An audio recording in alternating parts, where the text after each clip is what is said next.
Hello board game brothers and sisters, I'm Adam Singer and welcome to another episode where I'll be letting you know of all the board games launching on Kickstarter and Gamefound over the next week.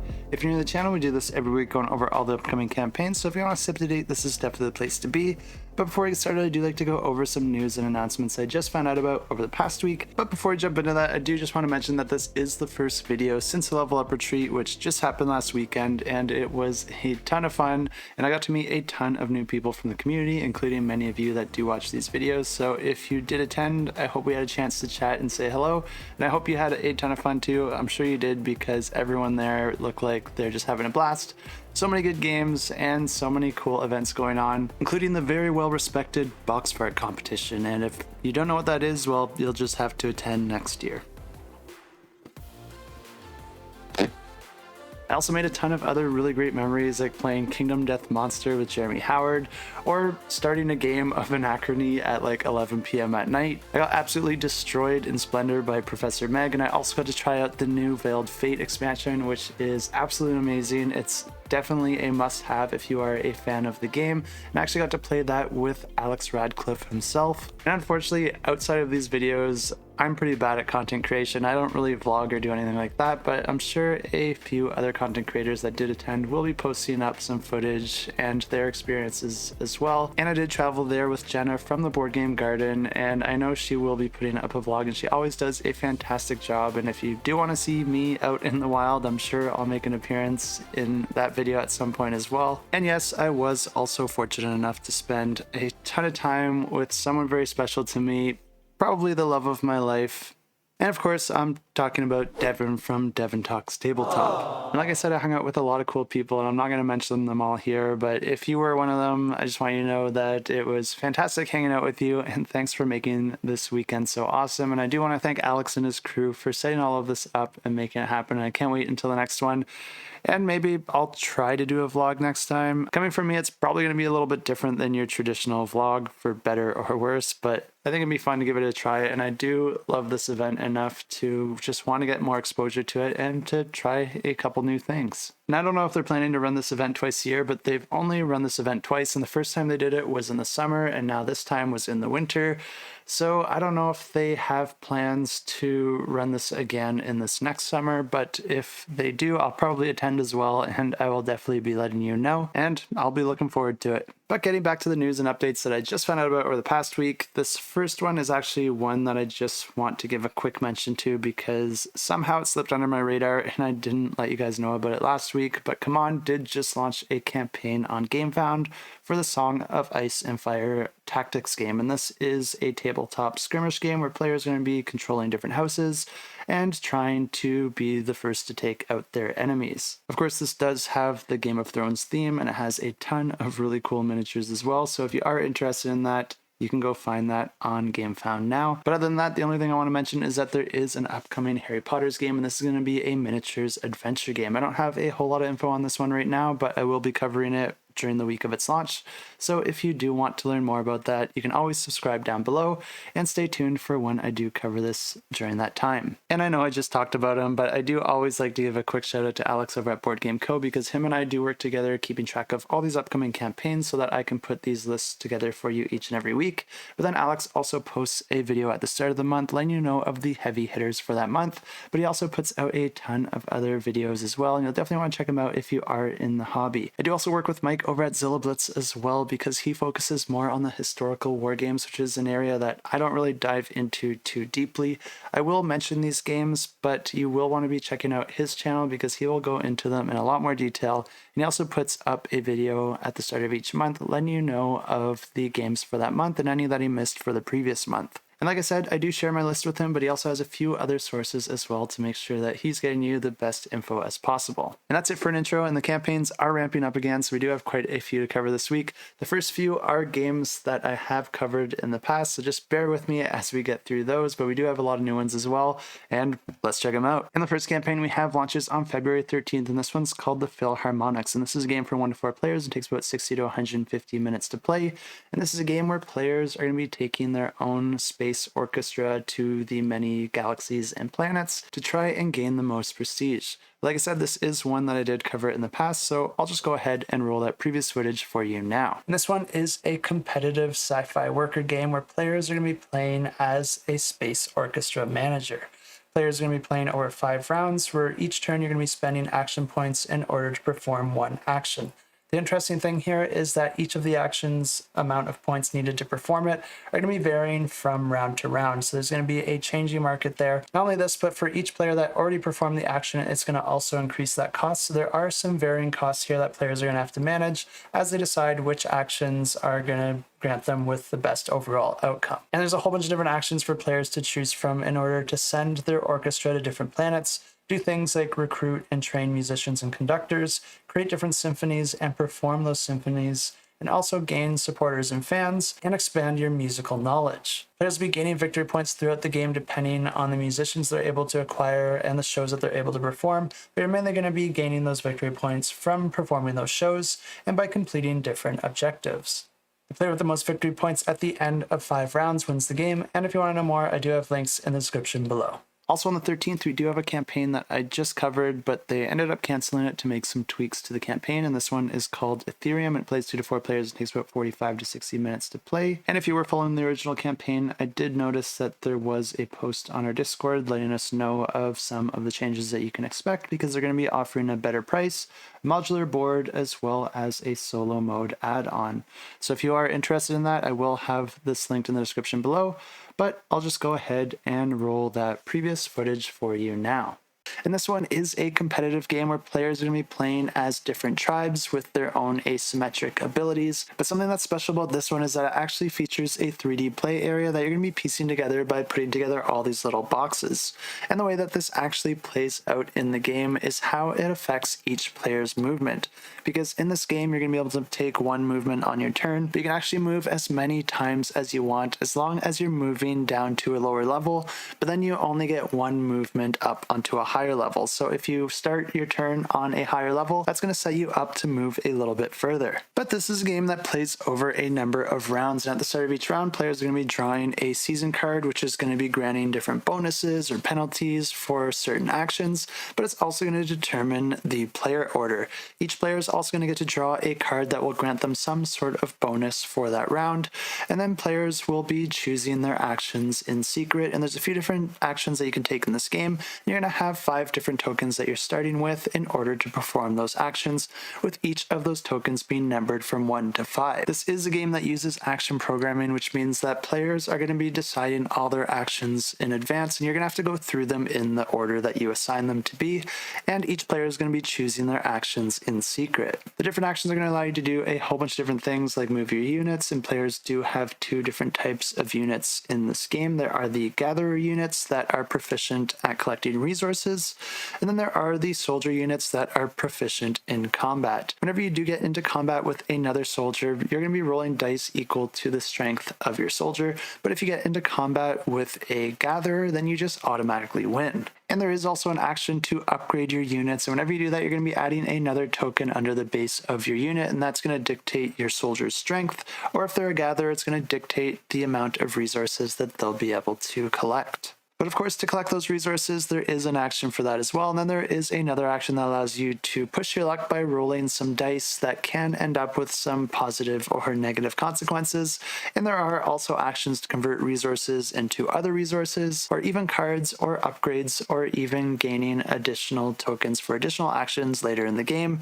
And of course, you can also gain victory points this way. Once all the players have assigned their actions, you're going to be revealing your boards and then resolving them. And after each number is fully resolved for all players, you're going to be checking if any opposing players' units are in the same location and then resolving the combat there. Defeating your opponent in combat can allow you to gain victory points or to even steal their resources, but there are a few other ways to gain victory points in this game as well. But the game essentially continues like this until that final season is resolved, and then the player with the most victory points at the end of the game wins the game. And if you are interested in this one, I will have it linked in the description below. And of course, you can click to get notified. Also launching on the 13th, we have another campaign that I think I just covered last week, but they decided to push it back to this week. And this is Aeon's End, The Descent, which plays 1 to 4 players and takes about 60 minutes to play. And like I said, I did just cover this one, so I'll just go ahead and roll that previous footage for you now. And this one is a standalone expansion in the Aeon's End world. And if you're not familiar with these series of games, this is essentially a co-op where players are going to be choosing different characters and then also choosing a final boss that they'll be fighting against throughout the entirety of the game. Each character is going to have their own associated deck along with the boss. Then players will be performing most of their actions by spending ether, which they get by discarding cards from their hand. This is a deck building game, so in most cases you will be able to get those cards back into your hand, but you'll be using that ether to buy new cards that you'll be able to add to your deck, charge up your special ability, which you'll then be able to use once it's fully charged, or to rotate something called breach cards, because players will be issuing attack cards to the various breaches in order to deal damage to the enemy. But it's a lot easier to deal damage if you completely open up that breach and all of the breaches do start closed. You'll be able to spend ether to actually rotate those breach cards to make opening them a little bit easier. But when they are open, your attack cards will do more damage to the enemy, but then you also have more control as to when they activate. If you ever run out of cards, you actually don't reshuffle your deck. You just take your discard pile and then flip it face down, which means that the order that you use your cards can be used as a mechanism to get certain cards that you want in a particular order when you're drawing from the deck again the next time. The order of the players in the enemy's turn is somewhat randomized, but on the enemy's turn, you're just going to be drawing a card from their deck and then resolving it according to its instructions. This new edition of the game does play very similar to those previous ones, but it does add a few new concepts into the mix. The first one is the Friends and Foes, which is going to be adding additional characters into the mix, and they're going to be mixed into the turn order as well, but they're essentially decks of cards where you'll always be able to see the next attack that they get to do, but of course the friends will be helping you while the foes will be helping your enemy. Since players will be able to see the next cards for each of these, it does add an additional strategic element that players will be able to plan for. The other new addition to this are the elemental tokens, and these are essentially tokens that players will be able to assign to the various foes or enemy, and you'll be able to build these up on those enemies and then activate them at some point in the game, granting you with some sort of positive effect. The game continues like this until the players have defeated their enemies or until the players themselves are defeated. And when a player's health does get down to 0, they're not eliminated from the game, but their turns become very, very limited with what they're able to do, making the rest of the game much more difficult. But if you are interested to check this one out, I will have it linked in the description below. And of course, you can click that follow button if you want to get notified once it launches. Also launching on the 13th, we have Champions of the 100 Halls, and this plays 1 to 4 players. It takes about 50 to 90 minutes to play. And this one is a cooperative game where players are going to be working together to complete a scenario, which usually involves going through a scenario deck and trying to take out a larger boss. Something that's really neat about this one is that it is based on the book series with the same name, and the game is actually designed by the author of that book. So this guy just has a ton of talent, because neither writing a book or designing a game is a particularly easy task. So really impressive work here. But the way that this game works is that players are essentially going to be selecting their characters with different health and powers and basic attacks, but each character is also going to have a deck of abilities as well. Players are also going to be choosing a scenario deck, which is basically the boss that you're going to be going up against throughout the game. There's going to be a bunch of other creatures and events that can come from that deck. Finally, there's also going to be a realm deck that players are going to be using, which is going to be presenting different opportunities and challenges and options to the player that they can try to take advantage to make the scenario a little bit easier, but that may not always be the case depending on what you're able to accomplish. But the game plays over a series of rounds, and it always starts with the scenario deck. And what's interesting about the scenario decks is that you do have the deck of cards, but then you do also have specific instructions for that scenario that get triggered at the start of each round. So whenever you start the round, you're going to be going through those instructions, which can have different effects and also cause more scenario cards to be drawn. And these cards can be creatures or events that will have various hit points, effects, possibly deal damage to some or all of the players, and can even cause players to discard some of their cards. After you've resolved all those effects, you're also going to be drawing a realm card and resolving that as well. And then each of the players are going to be taking turns performing their actions. They're always allowed to play 1 card from their hand if they are able to, and these cards are going to give all sorts of different options and abilities, like healing or protecting your fellow players, or even attacking the enemy, or just prepping and making the situation a little bit better for future turns. Players do start with 5 of these cards at the beginning of the game, but you'll also be drawing another card at the end of your turn. Most of these cards do get discarded after you've played them, but some of them can have lasting or persistent effects and will remain face up on the table. But in addition to playing one of these cards, players will also be able to use one effect, and you could either use this from one of the cards that you've previously played, or you could use the effect from your player card, which is usually a basic attack. After all the players have had their turn, it's going to return to the scenario deck's turn and then drawing a realm card and then repeating the player's turn exactly the same until either the scenario is defeated or all the players are defeated, and in that case they would lose the game, but otherwise they win. And if you are interested to learn more about this one, you can check it out. I'll have it linked in the description below. Also launching on February 13th, we have Stone of Destiny, and this plays 2 to 4 players and takes just 15 to 90 minutes to play. And this one is a competitive card game where players are trying to get rid of all the cards in their hand first, because you're going to be scoring at the end of each round, and each card is going to be granting you a point, but the goal of this game is to have the least points at the end of the game. Players do start each round with a number of cards in their hand, and these cards are going to allow you to do different things like get rid of other cards in your hand or harm your enemies by adding more cards to their hand or causing them to skip a turn. But essentially the round can end in one of 2 ways. Either one player has gotten rid of all their cards, or a player has played the Stone of Destiny. At that point, like I said, you're going to be adding up all the points based on the number of cards still in the player's hands, and then this continues for a series of rounds, and the player with the lowest points at the end of the game wins the game. And if you are interested in this one, you can check it out. I'll have it linked down below. Also on the 13th, we have Steam Power from Martin Wallace, and this plays 2 to 5 players and takes about 45 to 90 minutes to play. And for a train game, this is probably one that I am the most interested in because of the simplicity of its design, but it also looks like it creates a lot of great decision points for players as well. And the way this game works is that you're going to be setting it up with a map of your choice, and then randomly placing some different city tiles on the city locations outlined on the map. What's cool about this is that the color of the city tile determines the type of resource that it'll generate once a factory is built on it. So placing these tiles out does randomize each game, even if you are using the same map. Each player also starts the game with 5 of these contract tiles, which are the main way to score victory points in this game. But essentially this game plays over a series of rounds with players taking turns performing 2 actions on their turn. The different actions allow you to take additional contract tiles, gain some money from the bank, fulfill one of those contracts, build a factory, or build out your tracks. The main reason for placing out the tracks is to create routes between the cities, and what's cool about this is that you can actually place as many tracks as you want to as long as you're able to do so, because you do have to pay for each track that you lay. There are some restrictions with placing the tracks, because once you start placing your tracks down, you can only place tracks that continue that route, but you are allowed to split the route and continue through cities if you are able to do so.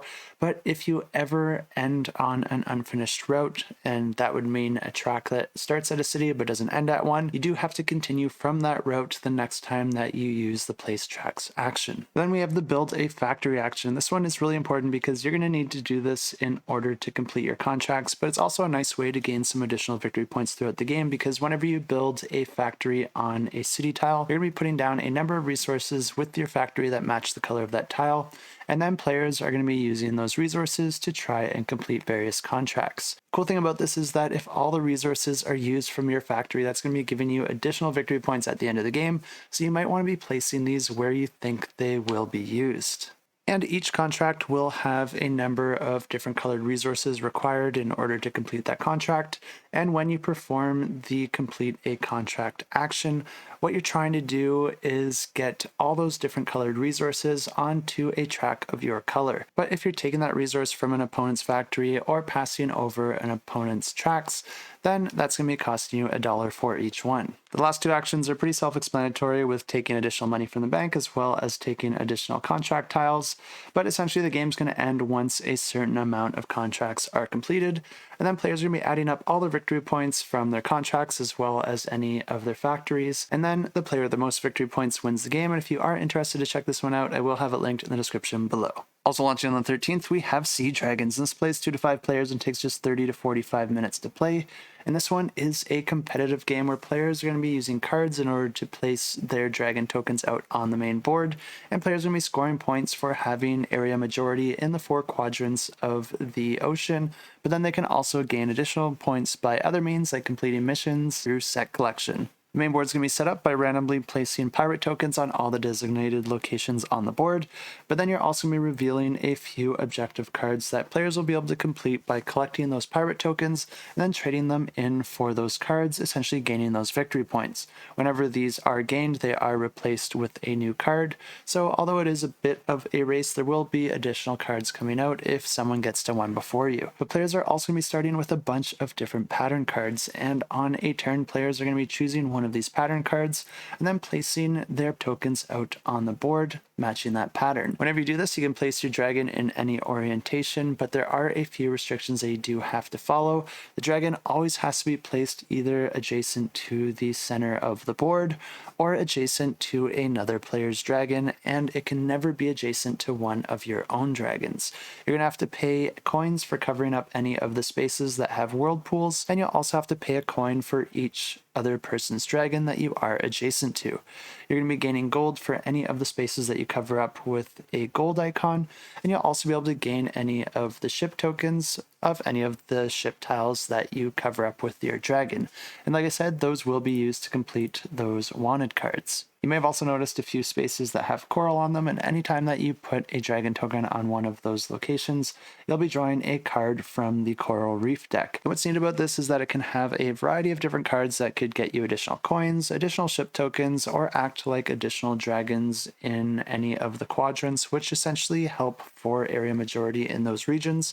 But it's nice because that is secret to you since you don't show those cards to the other players. At the end of your turn, you're going to be drawing another shape card to replace the one that you used, and the game continues like this, and the player with the most victory points at the end of the game wins the game. And like I said, you're going to be gaining victory points from those missions, but also for having the majority in each of those quadrants. And if you are interested to check this one out, I will have it linked in the description below. Also on the 13th, we have Forks the Second Edition, and this plays 2 to 6 players and takes about 5 to 15 minutes to play.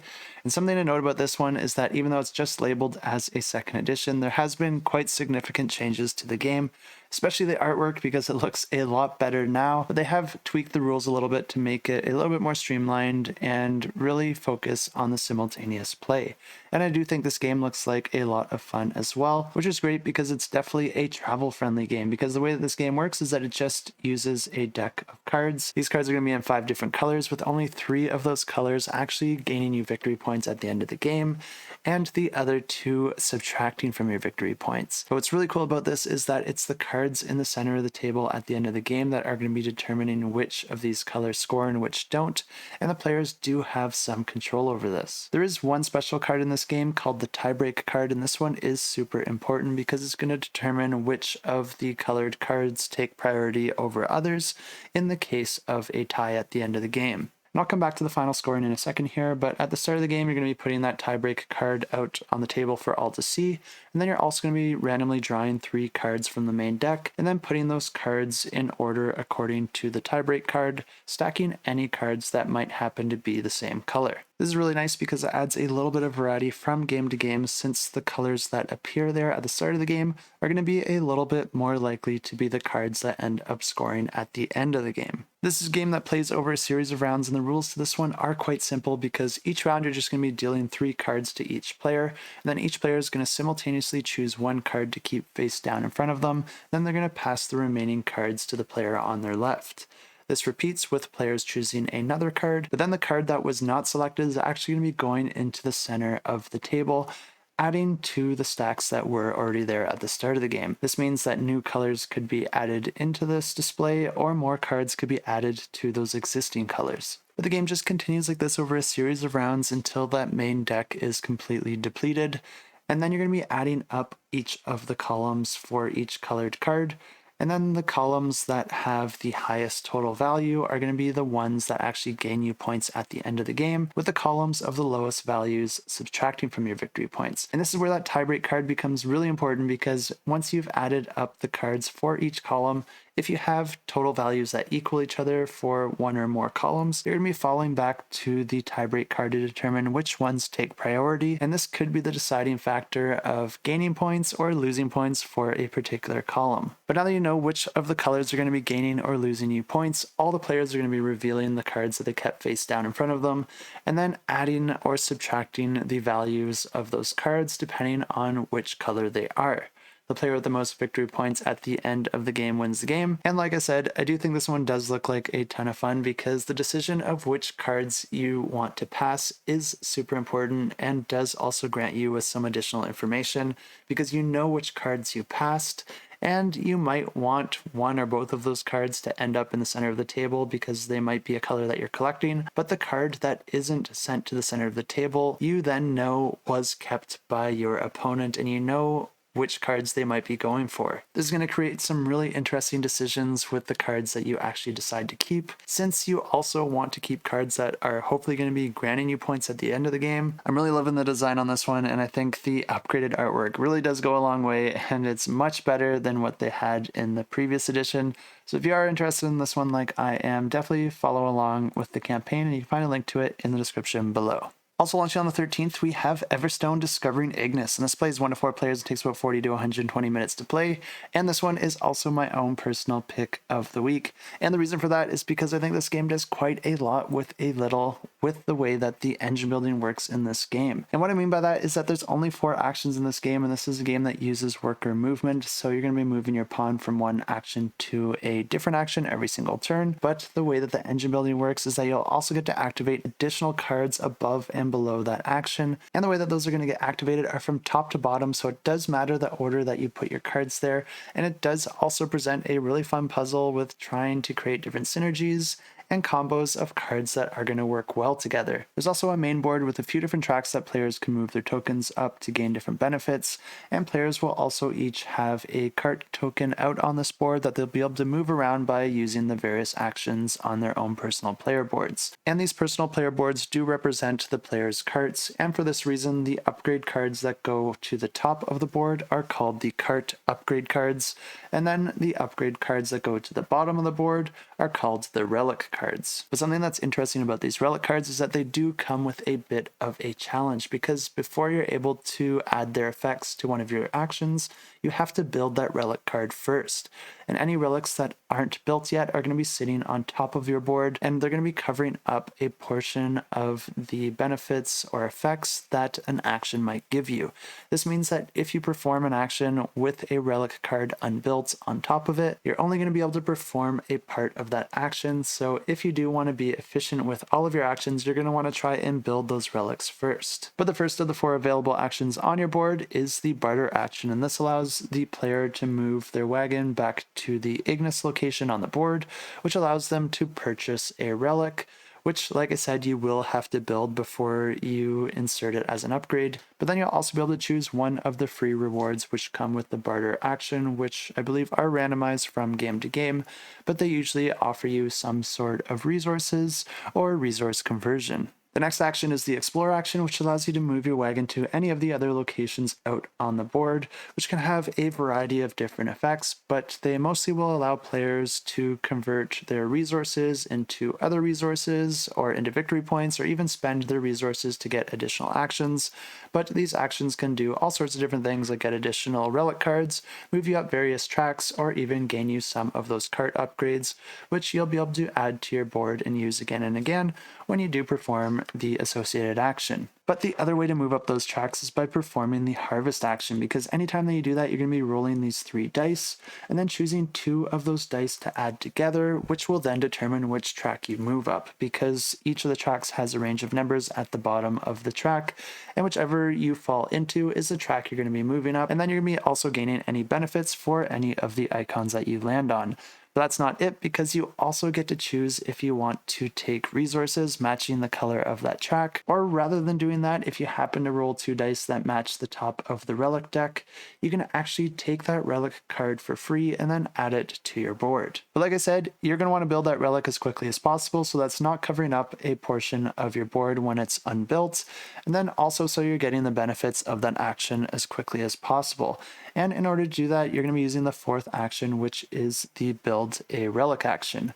And whenever you do that, you're going to be paying the associated cost for that relic and then sliding it underneath the associated action to get that additional effect. But the game continues like this, with players taking 2 actions on their turn, moving that action token to a new location on their player board, and then also building up their engine by gaining more of those relic and cart upgrade cards in order to really get a ton of benefits from a single action. I really do love the limitation of having to start from top to bottom when you do perform these actions. It's really going to eliminate a lot of AP in the game, but it also creates some really fun puzzles for combos. But you do have a little bit of flexibility since you are allowed to skip cards when you do perform an action. You just can't go back and perform them afterwards. This mechanism is very similar to another favorite game of mine known as Deus, and if you're a fan of this game, I think you'll definitely be interested in this one as well, especially since this one has much nicer artwork and it's more focused just on that engine building and gives you a little bit more freedom with you being able to put those relic cards in any action that you want.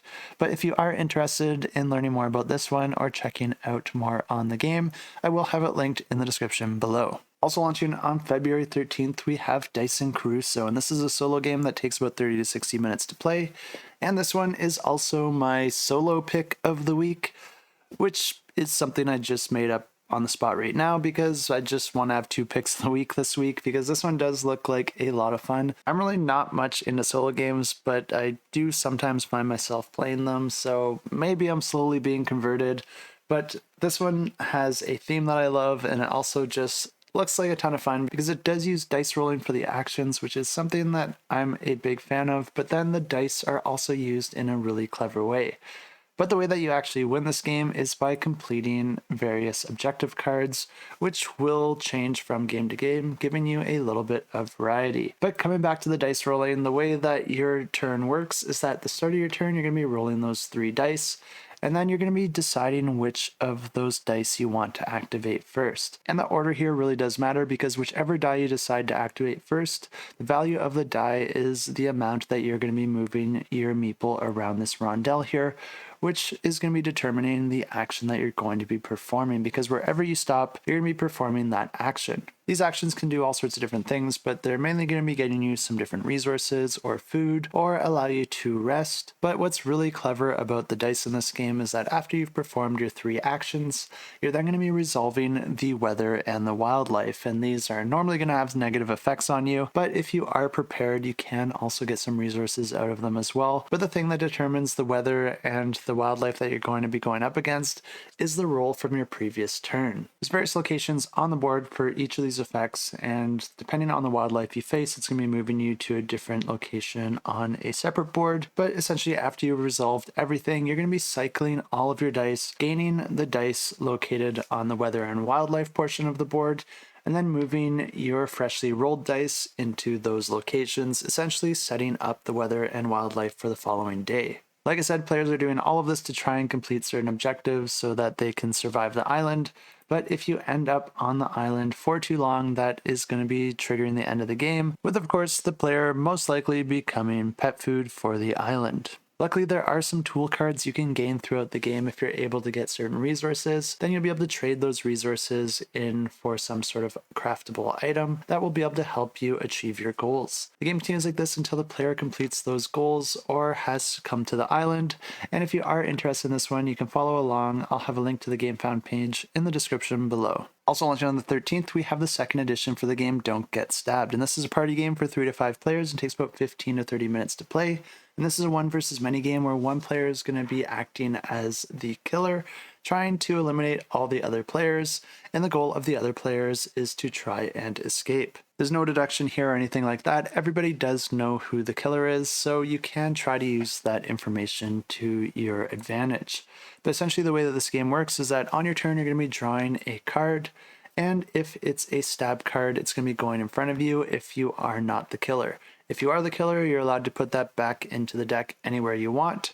probably trying to put it in a spot to try and kill a particular player if there's one that you are targeting at that moment. But if you're not the killer and you ever get 3 of these stab cards placed in front of you, then you are eliminated from the game and the killer has taken 1 more victim. But other than that, if you draw any other card, you're just going to be adding it to your hand, and there's 2 other types of cards that you can gain in this game. There's action cards that are double-sided and will provide a certain benefit for the non-killer players and a different benefit on the other side for the killer. The other cards in the game are called the combo cards, and these ones have the blue backgrounds, and these don't have any effects. But if a player is able to get 2 of those, they can trade them in order to draw from the escape deck. And essentially what you're trying to do with that deck is draw all the letters in order to spell the word car. And if you're able to do that at any point in the game, then all of the non-killer players automatically win the game because they have successfully started the car and got away. The thing about this deck is that there are duplicates of the different letters, and there's also some cards in there like the no keys card, which are just there to slow you down. The killer can also use these combo cards as well, but they're going to need to get pairs of 3.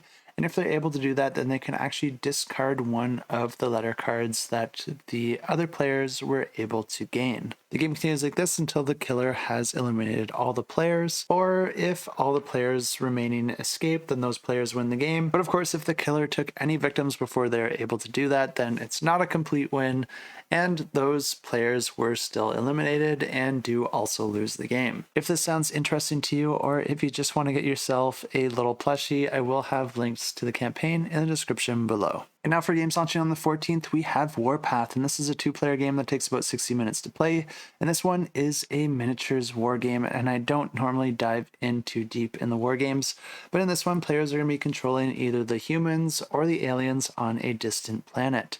There's 8 different races in this game, and the game does feature different stats and abilities for the different races and units, but the game is really focused on a simple rule set for anyone to jump into this really quickly. And of course, you have all sorts of different terrain and miniatures for all these units, and if you do want to learn more about this one, I'll have it linked in the description below. And launching on the 16th, we have Maleficarum, a witch hunting mystery game.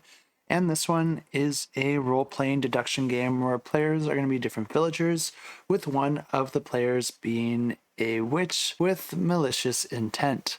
And the way that this game works is that players are going to be playing over 3 days, and over those days, players are going to be receiving clues and observations from their character's perspective.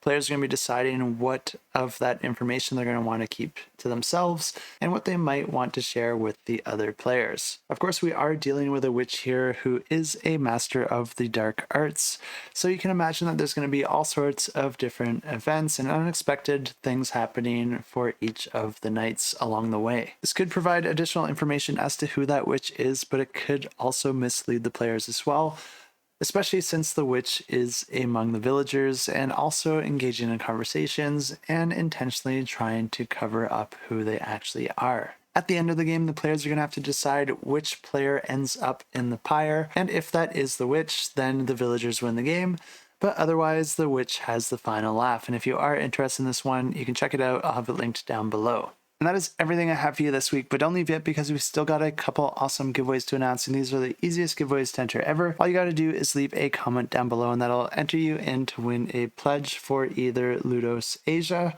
or Trailblazers, the Arizona Trail. I did also cover both of these games in my previous footage, and I do split up all that footage to upload them individually, so if you do want to learn more, I do have those on my channel under the Board Games Explained playlist. But if you missed it, Ludos Asia is actually a collection of 4 different ancient abstract strategy games that originated in 4 different countries in Asia. Of course, all of these have been reimagined with some really nice artwork and components, and I really do love what the team here is doing because they're just preserving all of these ancient games and providing it all in a deluxe collection if you're interested in that. But they do also have a print and play available if you are on a budget, or if you just want a single game, they're also offering a pay what you want, where you can just pay whatever you want to get any one game of your choice. If you do choose this, just keep in mind that running a campaign and publishing these games is a lot of time and effort, so just keep that in mind when you are deciding what you want to pay for that single game. But of course, this giveaway is for the Deluxe Collection pledge, and to enter this giveaway, just leave a comment down below with the hashtag Asia, and maybe you could let us know if you could go anywhere in Asia, what country would you pick? For myself, there's a few very strong contenders, but I think the first place I'd like to visit is Japan, just because I'm a huge fan of their food and I'm a huge fan of their watches. Aside from board games, I am a bit of a watch geek. But honestly, the sushi alone is enough to make my decision here. And the next pledge we have to give away is a pledge for Trailblazer, the Arizona Trail. And this is a game where players are working competitively to try and make their way through the various legs of the Arizona Trail. Players are going to be trying to complete goal cards, and in order to do that, you're going to have to see certain sites, see different animals, and complete different objectives, because there are a bunch of different things players can do in this game, and you're going to be using worker placement in order to perform your various actions. These actions can allow you to complete different sets using set collection, gain different cards for different abilities, or even gain different polyominoes that you'll be able to put onto your own personal board in order to gain new resources, move up various tracks, or just complete those objectives. This trail is also a dangerous one, and players might end up with various ailments, and you'll be able to use cards or abilities in order to try and resolve those. And this giveaway is going to be for the deluxe edition of the game, which gets you the copy of the game as well as the deluxe upgrades, including some miniatures and dual player boards, as well as all the unlocked stretch goals. Just like with the other giveaway, all you gotta do to enter this one is leave a comment down below and just leave the hashtag trail in your comment. And you can say anything that you like, but if you're looking for something in particular, maybe you could let us know of a famous trail or trail that you might recommend. For myself, I actually used to live in Alberta for a year, and I went down a bunch of different walking trails down the Columbian Ice Trail. Don't really know what any of them are called, and I didn't really do much planning. I just kind of went down random trails, but I saw a lot of really cool things like waterfalls that just shot out of the side of the bedrock, which is just really cool to see. I'm not always the best at planning, but I'm always up for adventure, so I just recommend checking out whatever trails you can, especially if you're in a new area. Just make sure you do it safe, and depending on the area, there's different things that you might want to consider. Make sure you have enough water, sunscreen, food, and possibly bear spray. And a lot of these trails are really easy to get lost in, so just make sure that you're doing enough planning if you plan to make a day out of it. That's everything I have for you this week. Good luck in the giveaways, and thanks so much for tuning into the channel. If you have been messaging me or emailing me over the past 2 months and you haven't got a response yet, I am going to try and get caught up on all the comments on my videos, as well as any emails or messages on the Discord or anything like that. So I am hoping to fix all of that before the end of this weekend. And now that I said it on video, I'm pretty much obligated to. So as always, thanks so much for tuning in. And until next time, keep that shelf cluttered and the table full.